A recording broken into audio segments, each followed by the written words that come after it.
A recent article from Sweden is looking at the divers' own description of what they saw on the bottom of the Baltic Sea. Divers' description of the drawing above the circle is 80 meters deep. The object as above is circular and has a diameter of 60 meters, and it looks like a staircase to the left based on the divers' videos and other observations. Our studies show that the object is separated from the bottom. It is located on a ridge or a hill, with steep slopes on the sides. During the last expedition it was confirmed that there is a wedge-formed gap between the upper part the circle and the lower part foundation pillar. However, if the two parts are completely separated or if the upper part and the lower part are the same object has not been clarified.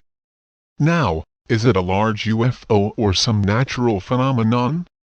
Peter Lindberg did an interview with the Swedish Red Ice Radio, and talked about the last trip. He talks about how the object is giving off electrical interference, and disturbing their research gear. What is this object? Nearly 200 feet in diameter, almost perfectly circular, and with what seem to be cuts and holes with right angles.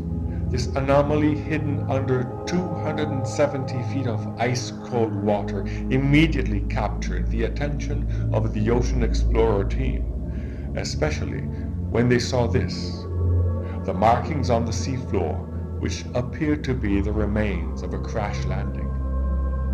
Of course, the usual media channels immediately provided their solid scientific theory. The object is beyond doubt the Millennium Falcon. I don't think so. As a matter of fact, there are many possible explanations to this phenomenon, going from the more rational to the supernatural, yet only one way to know the truth. The expedition, which took place in June 2012, had this precise objective. Instead, the scientific vessel Anselos and its crew came up with even more unresolved mysteries.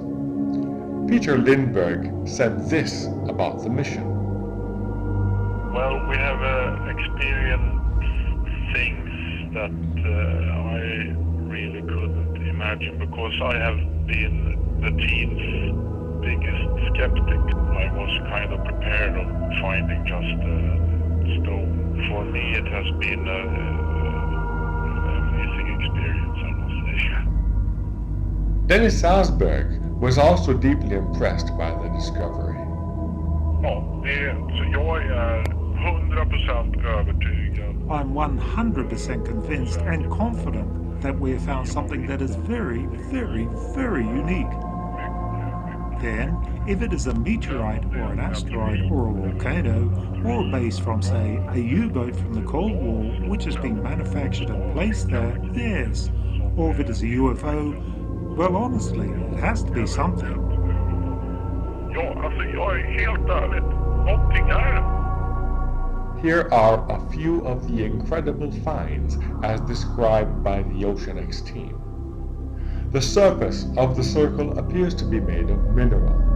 It looks like concrete through the ROV camera. The very straight lines and angular formations visible on the side scan sonar image have been verified, and incredibly are even straighter, looking like constructed parts on the circle. The circle rests on top of what looks like a pillar of rock, raising approximately 25 feet above the surrounding bottom. The circle itself appears to be about 12 feet thick. In other words, the top of the circle towers 37 feet above the surrounding bottom.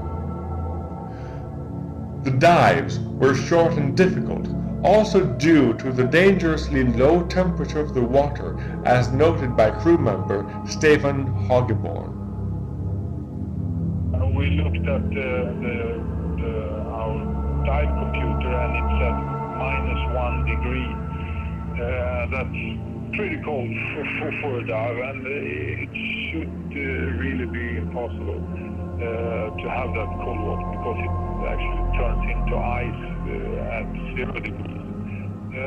But that could be explained by the movement of the water. Stefan Hoggeborn also noted an unusual behavior of some of the expedition equipment on board the ship. Why isn't anything working, anything electrical? And the satellite phone we have as well stopped working when we were above the object. And when we got away for about 200 meters, it turned on again. And when we got back over the object, it didn't work. So that's kind of strange as well. What could this USO, this unidentified submerged object be? Is it an alien spaceship? It isn't metallic, but just because we imagine all spaceships to be made of metal doesn't mean they can't be made of other minerals. Still, that seems a little too far-fetched, and we might try some more logical explanations first.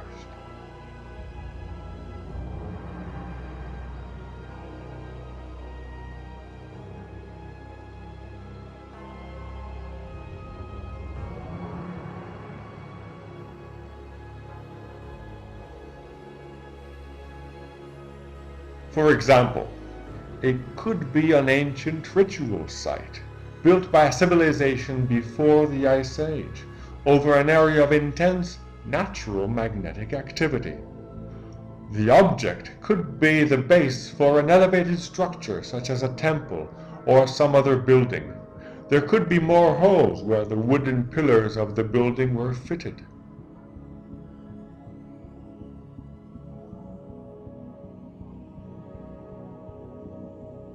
Another hypothesis is that this structure is the sealing top of a giant container which holds the source of the electromagnetic emissions, much akin to the concrete sarcophagus built over a nuclear test site.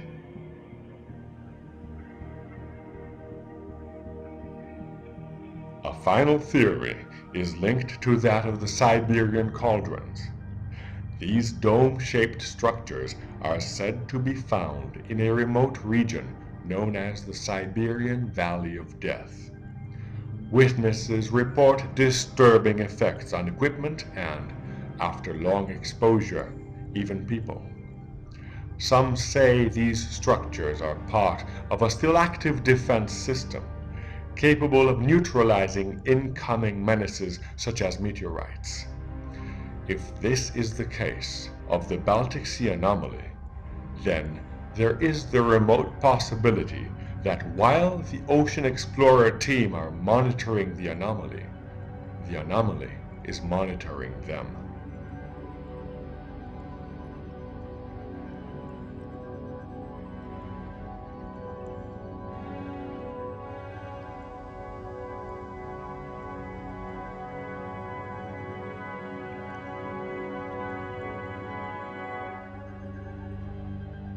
Plans for a new expedition are in the making. We advise caution and wish Godspeed to the crew, in high hopes of a successful outcome and, of course, the unveiling of this great mystery.